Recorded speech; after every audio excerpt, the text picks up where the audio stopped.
અમદાવાદના SG highway પર ગોતા પાસેથી દારૂની હેરાફેરીનો સોલા હાઈકોર્ટ પોલીસે પર્દાફાશ કર્યો છે. હોસ્પિટલના દવાઓની બોટલની આડમાં દારૂની હેરાફેરી કરતો ટ્રક ઝડપાયો છે. ભારતીય બનાવટની અલગ અલગ બ્રાન્ડની સીલબંધ વિદેશી દારૂની અને બિયરની બોટલો પોલીસે ઝડપી છે. 30 લાખ કરતાં પણ વધુના દારૂના અને બિયરના મુદ્દામાલ સાથે 2 શખ્સની ધરપકડ કરવામાં આવી છે. સોલા હાઈકોર્ટ પોલીસે યાદવિંદરસિંહ ભુલ્લર અને તરલોચનસિંહ સંધુની ધરપકડ કરી વધુ તપાસ હાથ ધરી છે. સોલા હાઈકોર્ટ પોલીસને ટ્રકમાં દારૂની હેરાફેરી થતી હોવાની બાતમી મળી હતી.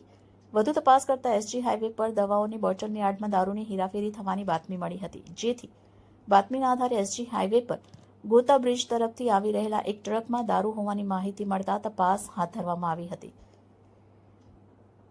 આ બાતમી સાચી હોવાથી વધુ તપાસ કરતા દારૂ અને બિયરની બોટલ મળી આવી હતી. દવાઓની બોટલની આડમાં દારૂની હેરાફેરી થતી હોવાનું સામે આવ્યું હતું, જેમાં સીલબંધ વિદેશી દારૂ અને બિયરની કુલ 5,520 બોટલ મળી આવી હતી.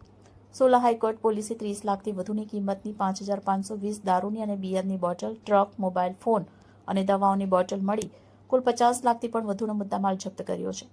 પોલીસે પંજાબના અમૃતસરના યાદવિંદરસિંહ ભુલ્લર અને તરલોચનસિંહ સંધુની ધરપકડ કરી છે અને દારૂનો મુદ્દામાલ ક્યાંથી આવ્યો હતો અને ક્યાં સપ્લાય કરવાનો હતો તેને લઈને સોલા હાઈકોર્ટ પોલીસે વધુ તપાસ હાથ ધરી છે.